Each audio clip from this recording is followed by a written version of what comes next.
জানি যে সলমান খান একটা মুভি করেছিল, সেই মুভিটার মধ্যে সলমান খান একটা হরিণকে মেরে দিয়েছিল।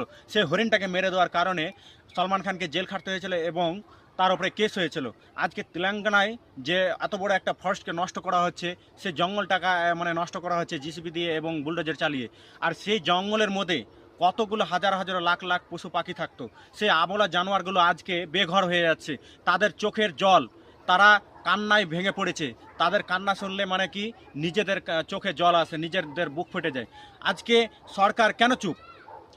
কেউ একজন মানে একটা হরিণকে মেরে দিল, তার জন্য তাকে জেল খাটতে হলো। আর আজকে সেখানে আগুন জ্বালিয়ে দিয়েছে ফরেস্টের মধ্যে, জিসিপি চালাচ্ছে, বুলডোজার চালাচ্ছে। বুলডোজারের আগা দিকে কোনো জানোয়ার আসলে, আবলা জানোয়ারগুলো আসলে তাকে বুলডোজার দিয়ে মেরে ফেলে দিয়ে হয়েছে। আগুন জ্বালিয়ে দেওয়ার কারণে কতগুলো হরিণ মানে পুড়ে ছাই হয়ে গেছে না পালাতে পারার কারণে। তো আজকে সরকার কেন চুপ? এই বিষয় নিয়ে সরকার কেন কিছু বলছে না? এর জবাবটা কে দেবে? কেউ যদি একটা হরিণকে মেরে দেওয়ার কারণে তাকে জেল খাটতে হলো, তার উপরে সাজা হলো এবং তার উপরে কেস হয়ে গেল, আজকে হাজার হাজার লাখ লাখ পশুগুলো আজকে বেঘর হয়ে গেল, এগুলোর জবাব কে দেবে? আর আজকে সবাই চুপ কিসের জন্য? এর কেউ প্রতিবাদ কেন জানাচ্ছে না? আর যারা বলে যে গাছ আমাদেরকে প্রাণ দান করে, গাছ আমাদেরকে মানে অক্সিজেন দেয়, আর আজকে গাছ বাঁচাও অক্সিজেনের জন্য, আর আজকে এত বড় বড় একটা ফরেস্টকে, এত বড় একটা জঙ্গলকে নষ্ট করা হচ্ছে জঙ্গলে মানে বুলডোজার চালিয়ে এবং জিসিবি চালিয়ে। কেন এইসব? কেন পশুরা কি মানুষ না? তাদের কি কোনো মানে নাই?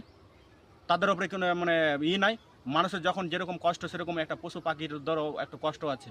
আজকে তাদের বাড়ি ঘর হচ্ছে একটা জঙ্গল, আর সেই জঙ্গলটাকে আমরা যদি তাদের মানে নষ্ট করি, তাহলে পশু পাখিগুলো কোথায় থাকবে? তারা যাবে কোথায়? কেন তাদের কি মায়া কি দেখে কি মানুষের কোনো মায়া হয়?